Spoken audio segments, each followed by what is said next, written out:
Hello, good morning student.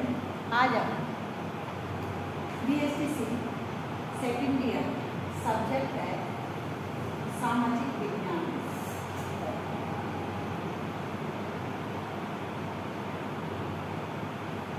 इसमें आज का हमारा प्रकरण है पाठ हेतु सहायक सामग्री की खोज।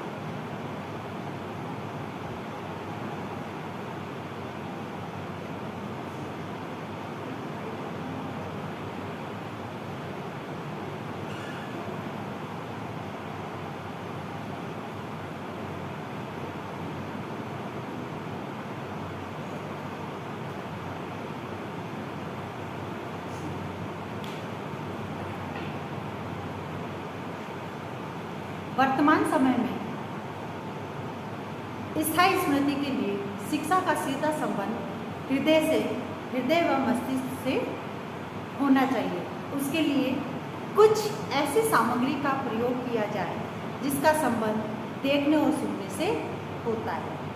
यानी वर्तमान समय की ये जो स्थिति है, इसको देखते हुए शिक्षा का सीधा संबंध किससे होना चाहिए? हृदय तथा अपने मस्तिष्क से। और उसी के लिए जो है देखने और सुनने संबंधी कुछ ऐसी सामग्री होनी चाहिए जिससे कि बालक उस सामग्री के माध्यम से अपने पाठ को रुचिकर बना सके, अपनी विषय वस्तु को रुचिकर बना सके, जिससे ज्ञानेंद्रिय प्रभावित होती है।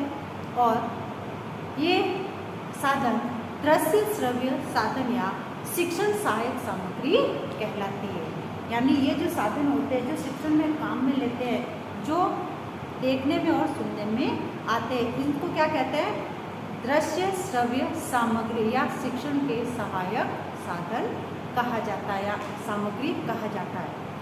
अब दृश्य साधन वे साधन होते हैं जो वस्तु विशेष की पूर्ण रूप से स्पष्ट धारणा बनाने में सहायता प्रदान करते हैं।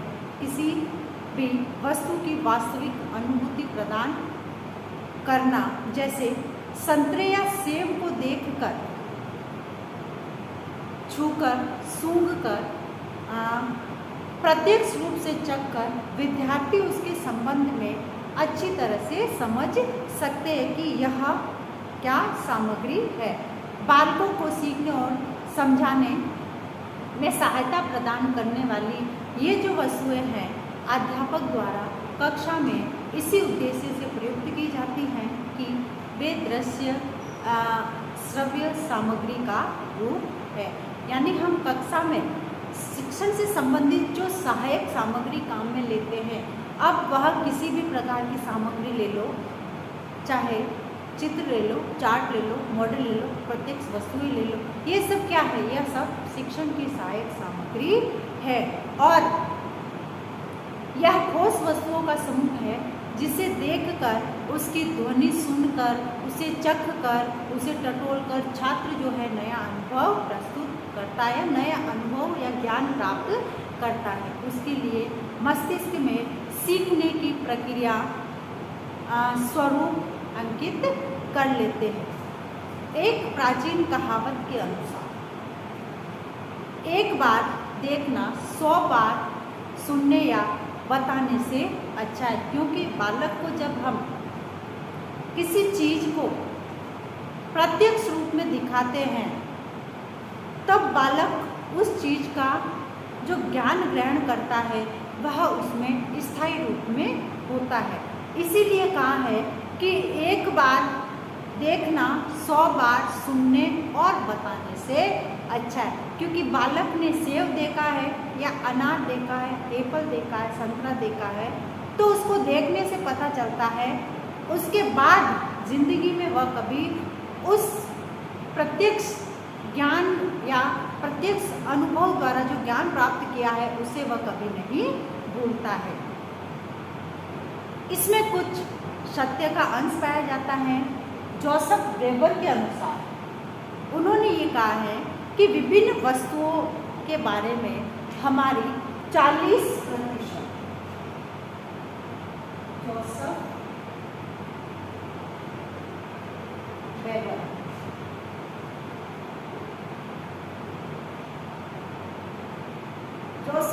के अनुसार उन्होंने ये कहा है कि विभिन्न वस्तुओं के बारे में हमारी विभिन्न वस्तुओं के बारे में हमारी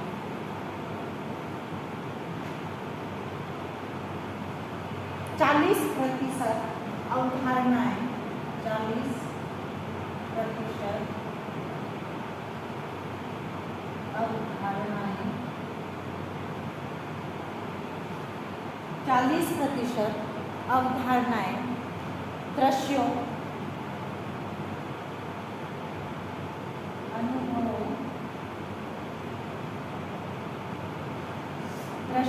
अनुभवों 25%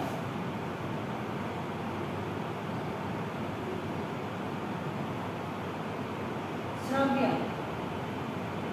यानी सुनने से 25% श्रव्य तथा 17% स्पर्श छूने से और बाकी का 15%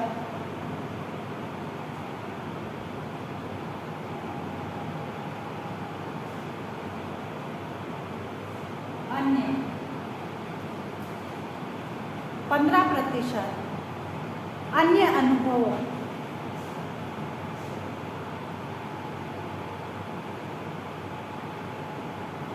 15% अन्य अनुभवों और 30% स्वाद तथा सुगंध पर आधारित है।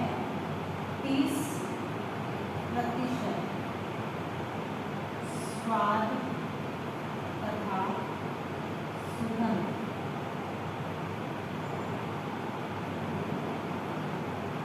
पर 30% स्वाद तथा सुगंध पर आधारित है।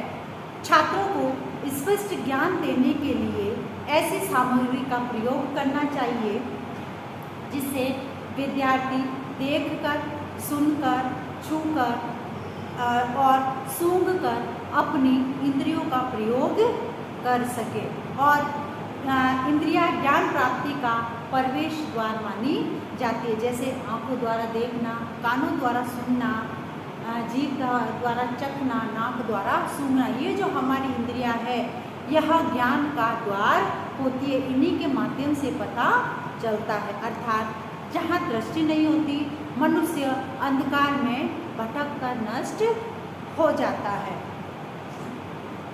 एक चीनी कहावत है कि एक बार देखा हुआ 1000 बार कानों से सुने हुए अच्छे से होता है। जो चीज़ एक बार देख ली है उसको हम जीवन में कभी नहीं भूल सकते, बजाय उसकी 1000 बार चाहे 100 बार उसको कानों से सुन लो, क्योंकि सुनी हुई बात हम भूल सकते हैं किंतु प्रत्यक्ष रूप से जो चीज़ देखी हमने उसको हम नहीं भूल सकते।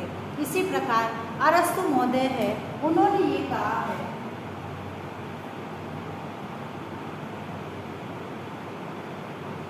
अरस्तु महोदय का कहना है कि आंखों द्वारा दृश्य वस्तु मस्तिष्क की चेतनाओं पर अमिट प्रभाव डालती है।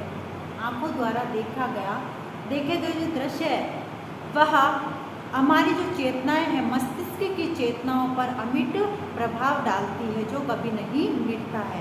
इसका सार यह है कि आंख मस्तिष्क का सबसे महत्वपूर्ण प्रवेश द्वार है।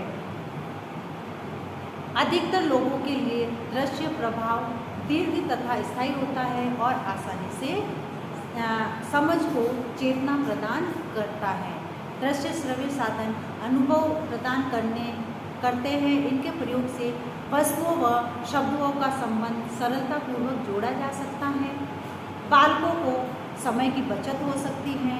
इनके प्रयोग से बालकों का मनोरंजन होता है, इनका ज्ञान स्थायी होता है और इनकी कल्पना और जो निरीक्षण शक्ति है, कल्पना और निरीक्षण शक्ति का विकास होता है। इसके प्रयोग से बच्चे पाठ में विशेष रुचि लेकर उसे अधिक समय तक याद रखकर परीक्षा में अधिक अंक प्राप्त करते हैं। तो इसलिए ये जो पाठ हेतु जो सहायक सामग्री है, जो दृश्य श्रव्य साधनों के नाम से जानी जाती है, यह बालकों के लिए या विषय वस्तु के लिए बहुत आवश्यक है।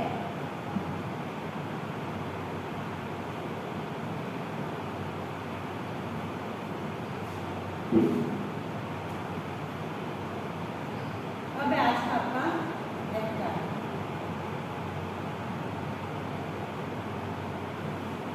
श्रव्य दृश्य सामग्री का